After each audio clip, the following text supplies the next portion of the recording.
Hey, what's going on, everybody? Welcome back to the channel. Today we are eastbound. We're heading back home for a couple days to Dayton, Tennessee, which I'm really excited about. Man, I don't get to go home very often. This is actually the third trip since we moved to Memphis to get my daughter treated for cancer at St. Jude. And these trips home are really special. Just good time to decompress, mow the lawn. Never thought I'd ever say in my life that mowing the lawn is something I'm looking forward to, but I guess as you get older, things change. But yeah, so we get to spend a little bit of time at home, and then Katie will actually, when I go back to Memphis on Thursday, she'll turn around and come over here and get a little bit of time, little R&R. But anyways, on these drives back home or back to Memphis, I tend to think about bass fishing a lot because when I'm in Memphis, living at St. Jude, I really don't think about the tournament scene all that much, to be honest. And the reason is we're just so focused on caring for Riley and honestly just hanging out with my family. It's been a true blessing to get a new perspective on life and be able to spend more time with my little daughter, and hopefully she makes it through all this and she's cancer free by the end of this. But regardless of what ends up happening, having time at home has been really special. But anyways, even though tournament fishing has always been a key part of my life, I only get these drives to really think about it.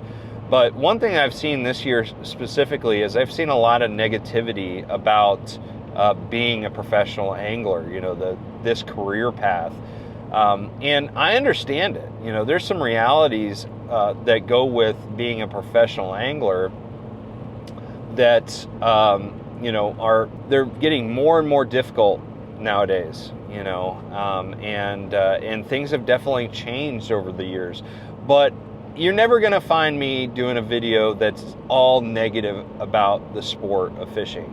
You're just not going to find that because there's never anything in the sport that is all negative. I understand that there's a lot of controversial things out there, forward-facing sonar, and there's cheating scandals, and there's all these different things that are going on in the sport. And I think a lot of it is accentuated by social media and just everything being more visible than ever before, but there also are some hard realities that we're having to deal with a changing landscape, and that's what I wanted to talk about today. Is one of the things that I hear a lot of people complaining about when it comes to tournament fishing is how unviable it is getting to just be a tournament angler and make a living, because it seemed like 15 or 20 years ago, the early 2000s to me was the peak of bass fishing. I know that there was some other time periods, maybe the 90s or later 80s, where bass fishing was big too. But for me, my generation, the early 2000s was the pinnacle of the sport. You had crazy payouts. You had FLW just doing big things and creating competition for Bassmaster. There's a lot of really cool things happening back then. And there's a term that really only started getting used in the last 10 or 15 years called a social media influencer, or just influencer for short. This was something that actually existed prior to that time period, prior to actually using that term, and bass fishermen were it.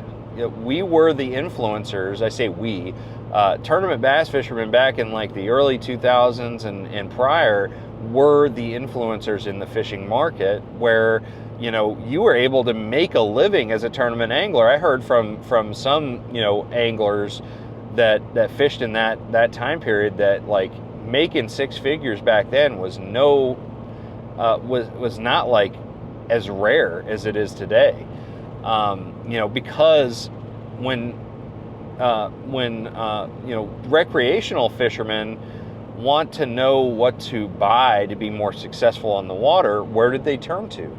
They turned to a handful of television personalities Maybe there's a couple radio shows, but then they look to tournament anglers, to tournament coverage on television to see, hey, oh man, this guy's throwing a jig around, the bushes and stuff like that. I got to try that. And then you have, if you're a professional angler that's getting, that's doing well in tournaments, you'd get a camera put in your face, and you'd constantly have the media creating stories based on your expertise. You'd have writers going out there and doing articles. The television coverage would focus on you. You were the influencers, so the words that you put out there had a lot of value to those people that wanted to get better and be more successful in the sport. And I always talk about, the whole business model, the whole, reason for us to make money in this sport is to get people excited about fishing and teach them how to do it better. To me, that is the most basic, condensed version of what our jobs need to be, or how we need to think of our job description. So back in the day, all eyes were on tournament anglers, and then a couple other, different categories of influencers back in the day. But as soon as social media started, there's a lot of people that figured it out earlier than others. And for tournament anglers, I feel like most tournament anglers were blindsided. Like, even though social media, started back when the iPhone came out, like I think it was like 2009 is when things really started to move quick. We didn't think much of it. In fact, I had a YouTube channel back in like 2009 or like 2010, 2011. In fact, I think my first YouTube video was probably 2009. But I had a channel back then, but I had no idea the value that platform would bring over the years. And what it did is all these different social media, platforms, specifically Instagram, Facebook, and YouTube, all three of those really created an opportunity for people that maybe don't have a competitive pedigree in tournament fishing. They still had a voice, and they could teach people how to catch fish and show them like what products you need to buy. And those people started becoming the influencers in the marketplace. And a lot of people think that that's negative, that a lot of these influencers that are on YouTube or Instagram, Facebook, now TikTok, that they shouldn't be in a position of being an influencer because they don't have, a tournament experience in a lot of cases.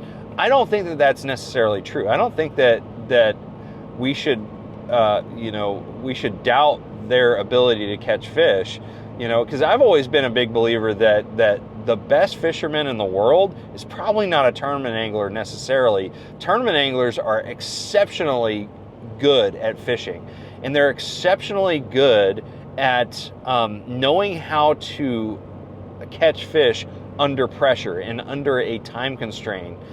That's kind of where the difference between like a really, really good recreational angler and a tournament angler is, in my book. I really do think that somebody could be the best at fishing, but not necessarily fish tournaments. I don't think that you have to be a tournament angler to be the best angler out there.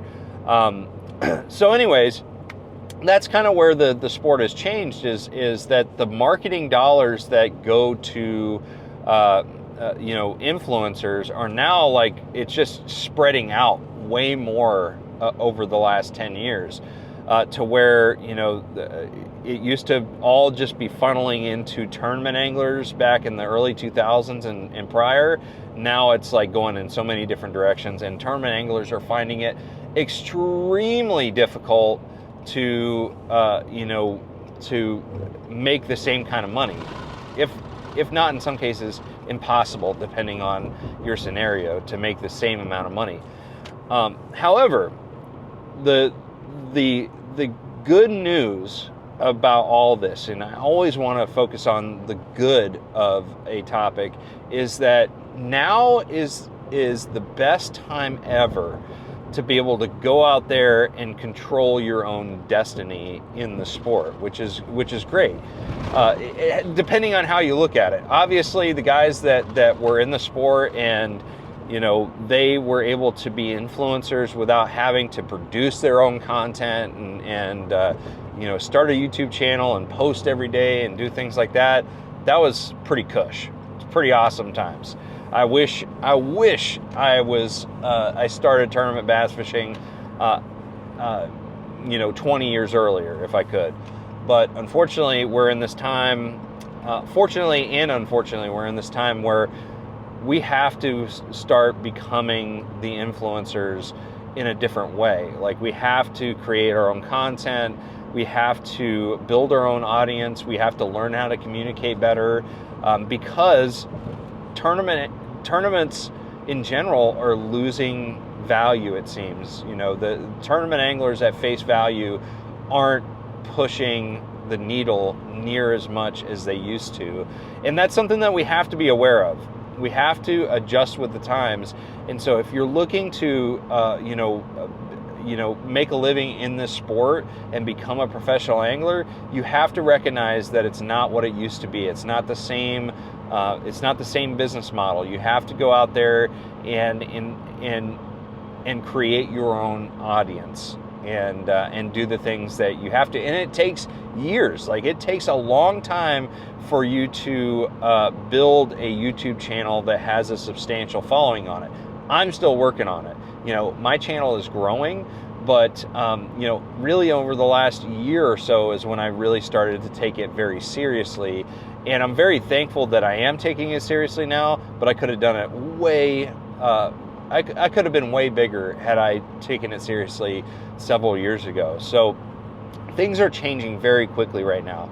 Tournament bass fishing, the career path of tournament bass fishing is still an amazing career opportunity, but not by itself. You have to be very good at more things. So, and the reason why I'm doing this video is just so people can recognize, there's a lot of high school and college anglers out there that want to make a living in the sport. You have to recognize that it's not what it used to be, and you have to be prepared to go out there and create value for companies and for the viewers and the people that are out there looking to have a more successful day out on the water.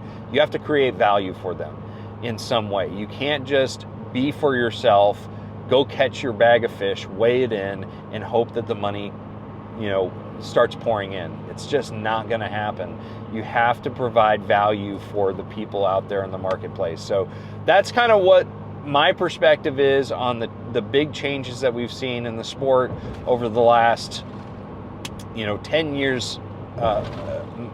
Probably the last decade has been the most the biggest paradigm shift in tournament fishing. Anyways, make your business the content creation business first, and tournament fishing is just a really good addition to that, and it's also feeding our passion if you're just a competitive person in general. Anyways, guys, those are my thoughts on this topic. I know I rambled on and on about it, so hopefully it was kind of coherent by the end. But anyways, let me know what you think about my thoughts on how the business has changed, how the sport has changed overall over the years. I really want to hear your perspective on it too. So thank you for watching. Make sure you like, share, subscribe. I'm going to see you out on the water. Always trust the process.